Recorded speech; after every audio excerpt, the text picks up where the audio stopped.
Il ne recule devant rien, il ment, il triche, il tue, il vole, il ne pense qu'à son propre plaisir et il ne voit les autres que par son prisme de divertissement. Il est fort, il est intelligent et il est surtout dénoué de toute forme d'empathie. Basiquement, vous avez absolument tout pour recréer Theodore Kaczynski. Et si vous savez pas qui c'est, auteur de La société industrielle et de son avenir, un essai très réputé écrit en 95 sur ce qu'allait devenir notre avenir et l'humanité si elle continuait sur sa voie actuelle, surtout vis-à-vis de la technologie. Et il a tué des gens pour perpétrer son idée.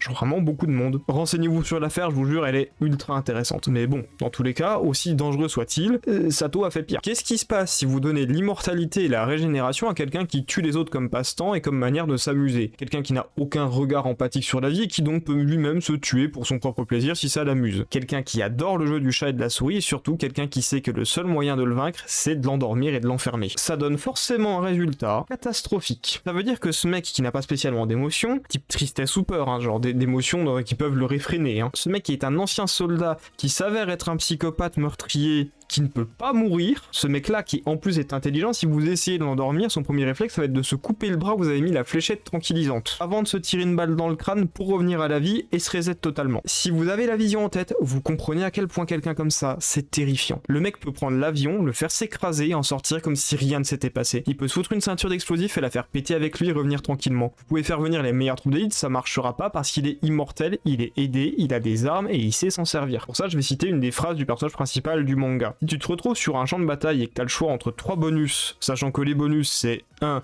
Être immortel, 2. Une expérience hors norme et 3. Être surpuissant, tout le monde choisirait l'immortalité. Et si vous le faites pas, vous êtes idiot. Maintenant, imaginez le pire cas de figure possible. Un mec avec la force en question, l'expérience hors norme, et en plus de ça, immortel. Qui plus est, une des rares personnes au Japon qui connaît la guerre, qui a activement participé. Une personne armée avec un plan et qui ne reculera devant rien du moment que ça l'amuse. Une personne hautement imprévisible puisque tout se fait via son humeur du moment. Vous avez Sato.